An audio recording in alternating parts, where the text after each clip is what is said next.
Afin de réaliser une pâte à biscuits ardéchois, nous avons besoin de pâte de marron, de beurre pommade, de levure chimique, d'œuf entier, de jaune d'œuf, de blanc d'œuf et de sucre semoule. Dans la cuve d'un batteur mélangeur, disposez la pâte de marron et le beurre pommade.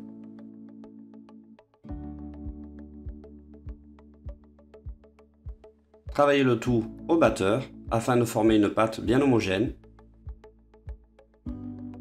Pour réussir cette étape, il sera très important que le beurre soit bien pommade et que la pâte de marron soit à température ambiante.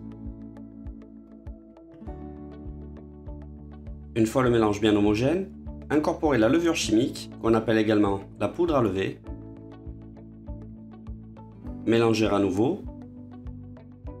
À noter que cette pâte sera dépourvue de farine car nous utiliserons l'amidon contenu dans la pâte de marron. Assouplir la pâte petit à petit avec du jaune d'œuf. Mélanger à nouveau.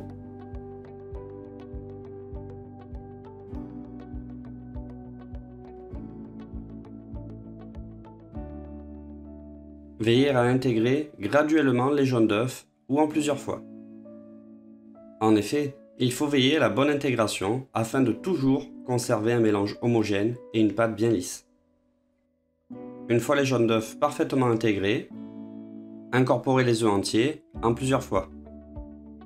Battre la pâte à nouveau. Nous allons chercher ici à réaliser une émulsion entre la pâte riche en matière grasse et les œufs contenant beaucoup d'eau. Il ne faut donc pas hésiter à bien battre la pâte de façon à générer un mélange bien homogène. Incorporez la dernière partie des œufs et mélangez à nouveau.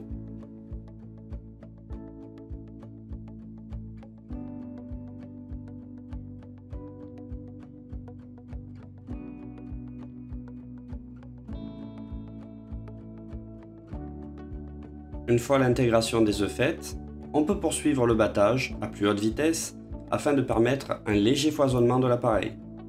Pour mes mots, foisonner, c'est la capacité qu'a une substance à capter de l'air et prendre du volume. Ceci permettant d'apporter plus de légèreté. À l'issue, on peut observer une masse très souple.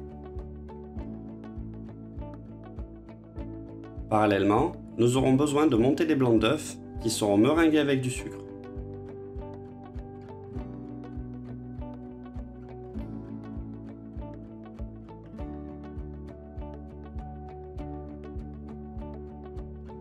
Une fois que les blancs commencent à prendre du volume, ajoutez en puits le sucre semoule. On va donc chercher à augmenter le volume, ceci étant possible grâce à la teneur en protéines des œufs et à leur capacité sous l'action du fouet du robot à retenir et stabiliser des bulles d'air dans la masse pour obtenir après cuisson un réseau alvéolé. Il sera important de ne pas trop serrer les blancs afin de faciliter leur incorporation. Plus la masse est compacte, plus il sera difficile d'obtenir un mélange homogène. C'est la raison pour laquelle les blancs doivent être montés de manière très souple. À l'issue, on observe une belle texture au bec, mais avec encore de la souplesse. Incorporez une partie des blancs dans l'appareil en effectuant le mélange délicatement à la maryse. L'utilisation du fouet est déconseillée pour l'intégration de blancs montés au sein d'un appareil qui risquerait de liquéfier le biscuit.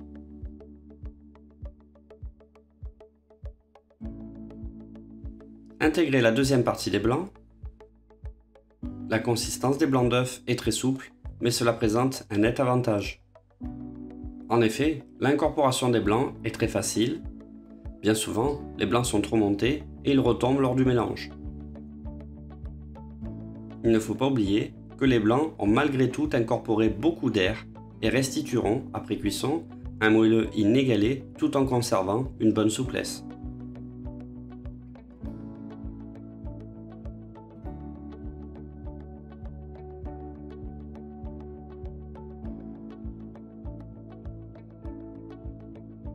Incorporez la dernière partie des blancs.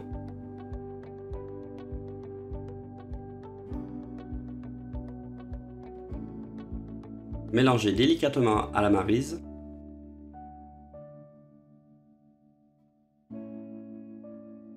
Cette pâte sera ainsi très légère car elle combine le foisonnement de la base initiale avec le beurre et les œufs, mais également le foisonnement des blancs et la présence de levure chimique. Le tout combiné qui apportera une souplesse et une légèreté inégalées. Une fois la pâte bien réalisée, coulez celle-ci sur plaque, munie d'un papier sulfurisé.